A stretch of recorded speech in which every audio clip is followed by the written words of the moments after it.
Nothing like doing a video report at 3 o'clock in the morning with a couple of free selections coming your way, one in college hoops, one in the NBA. In just a moment, I realize most normal people happen to be sleeping at 3 o'clock in the morning, but far be it for me to be normal. Just got done handicapping the games, had some things to do today, so I figured, what the hell, might as well do the video report early. So listen, because I'm doing it so early, and since I'm the only guy up here on the site at this point, and I have no idea what the other handicappers are going to be having, make sure you check out the homepage for all your discounts, your coupons, etc.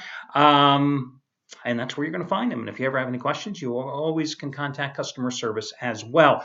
Today, of course, you notice I'm doing my video report from a different location. Unfortunately, I managed to blow out my light kit in my office without my camera lights. It's like working in a dark cavern. So I decided to come down and do this in my pool table room. Now, you got to picture this, guys. So you walk into my house, and it's got a 2-story foyer, right? And on the left side of this formal-looking foyer, on the left side, you have the dining room. Very traditional. Very traditional. I mean, you got the Thomasville furniture, the dark cherry, the chair rail. I mean, it's elegant, I have to say. And then on the right side, you have this pool table room. Because, hey, you got to have a Vegas pool table room. I mean, I got neon lights. I'd show you the neon, but unfortunately I tried it already. And you know what? The damn cameras on the computers don't like to pick up the neon. All you see is this like blur. Looks like a UFO coming out at you. But it's purple and green. Yes, it's purple and green. The pool table's got red cloth. I've got neon lights all around. And then behind me here, you know what this is, the iconic sign from the Strip, right? So I thought, you got to go all out. I know most people want to have the Rat Pack picture up, Sinatra and them, and that's over in the corner too.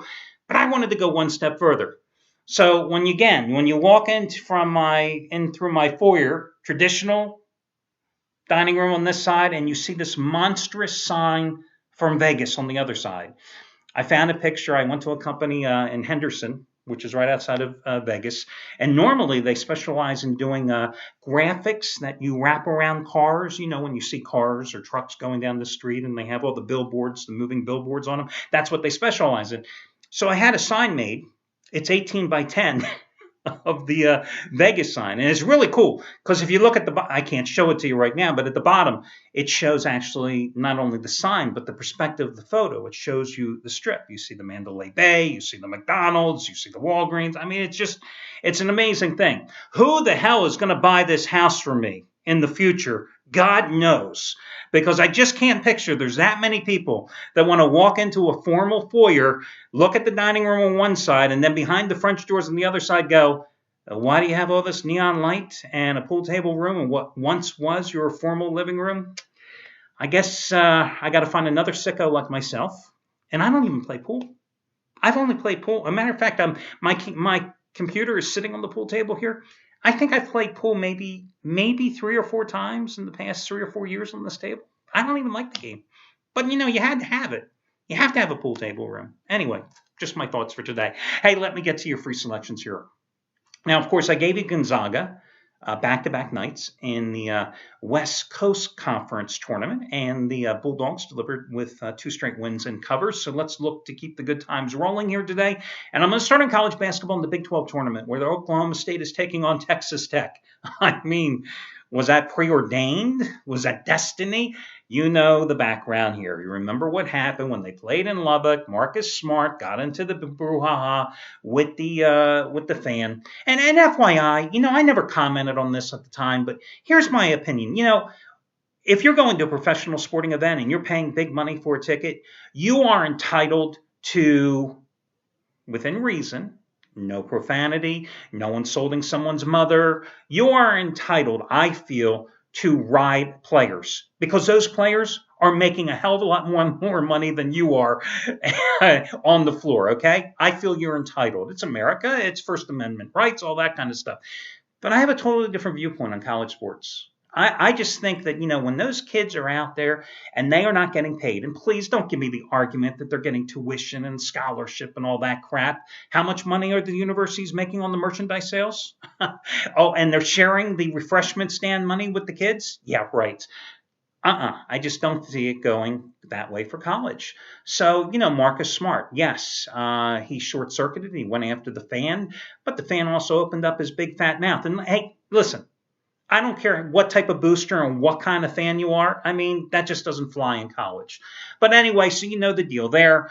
Oklahoma State at the time was in the middle of a long losing streak, and they lost all 3 games that Smart was suspended. And then, as fate would have it, first game back, it was against Texas Tech, but this time in Stillwater. And, of course, the Cowboys absolutely rolled over them that one in 84-62 with Smart leading the way. Now, that started a stretch of 4 straight wins for Oklahoma State, which came to an end for them with an 85-81 loss to Iowa State to close the season. Today's game is a 9.5-point line.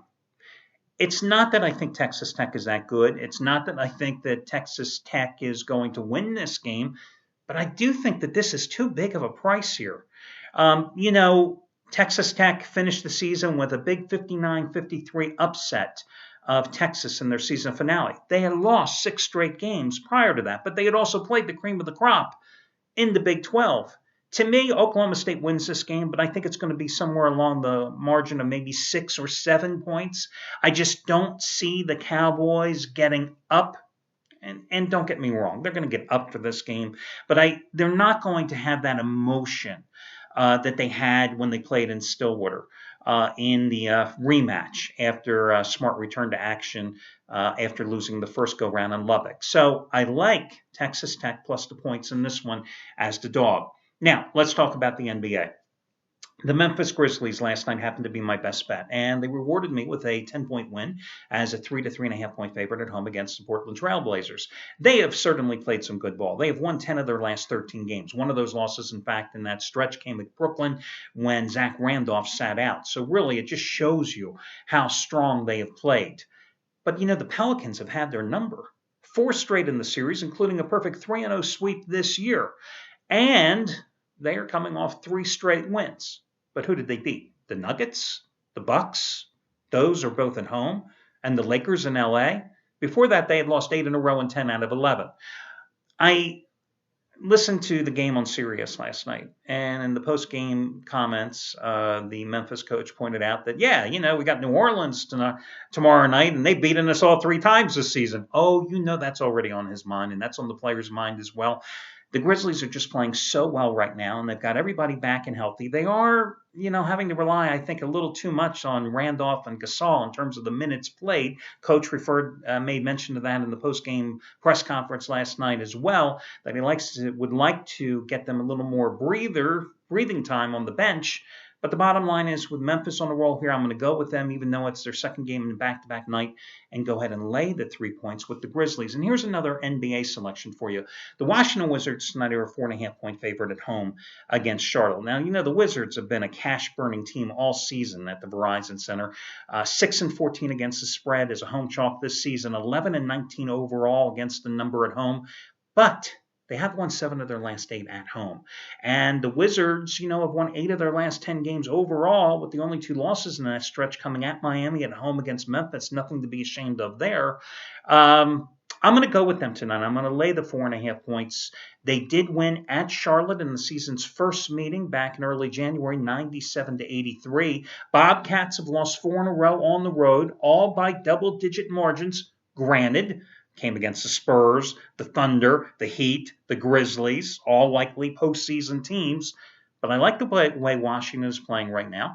And I think the Wizards have such a huge advantage in the backcourt in the matchups here, even though there is a chance that Gerald Henderson returns after a 5-game absence to start at shooting guard for the Bobcats this evening. I'm still going to go with the Wizards. So Washington at home minus the 4.5 points. I'm going to go with Memphis as the road favorite minus the 3 points. And the final selection is going to be Texas Tech plus the 9.5 points against Oklahoma State in that one. And you know what, guys? If you happen to be on that game, and it's not a game I'm personally playing, I'm a firm believer that you bet the favorites early and the underdogs late. And I think that game you might actually get more value, the Texas Tech-Oklahoma State game, by waiting even longer.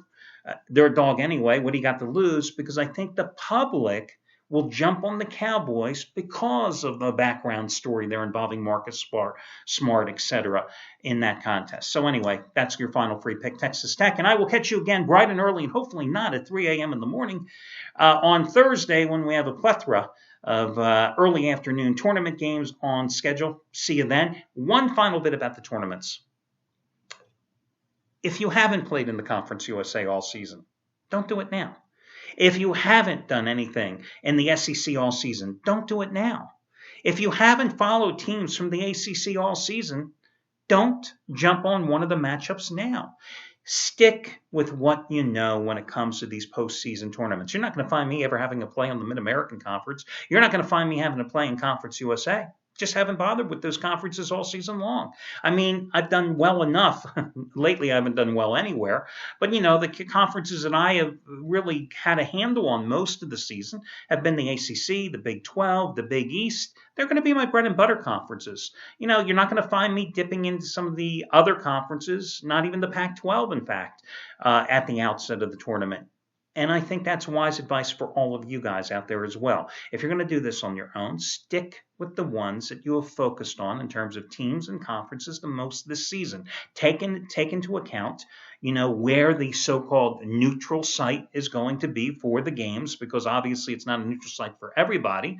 And realize that sometimes, even though you happen to get a team that is playing in a so-called tournament at a neutral site when it's actually their home floor, FYI, like Wright State last night playing in Dayton, losing outright to Wisconsin-Milwaukee. Sometimes that home court advantage is negated because they're playing a team that's on a roll. Another thing that I think you have to look at in terms of these conference tournaments is which teams enter on a roll. You look at Wisconsin-Milwaukee last night. They were coming off back-to-back upsets in Horizon League tournament action, knocking off, Cleveland State or Valpo. I think it was Cleveland State they knocked off. No, it was Valpo they knocked off as an underdog. And then, of course, they shocked number 1 seed Wisconsin Green Bay. So seeing them not only cover but win outright last night against Wright State on the road, not a big surprise. But here's the funny thing, though, about these tournaments. And this is something to keep in the back of your mind for the big dance next week. The teams that are on a roll and have momentum and win their tournaments, the tournaments that are already over, or the tournaments that are ending, for example, today, that momentum is dulled because suddenly those teams, they haven't been on the floor for 8 or 9 days. And that hurts them comes big dance time. Where the power BCS conferences, the SEC, the Big 12, the Pac-12, Big 10, etc., these tournaments are all going to be ending either on Saturday or Sunday, and their teams are going to be playing on Thursday or Friday. Granted, it's still 4 or 5 days off, but it beats having 9 or 10 days off, and that's a problem. And that's something that you have to consider when filling out your brackets, but more importantly, when you have to consider whether or not you're going to ride those dogs in the first round of the big dance. But more about that next week. Best of luck to you guys today, and I'll catch you again tomorrow morning.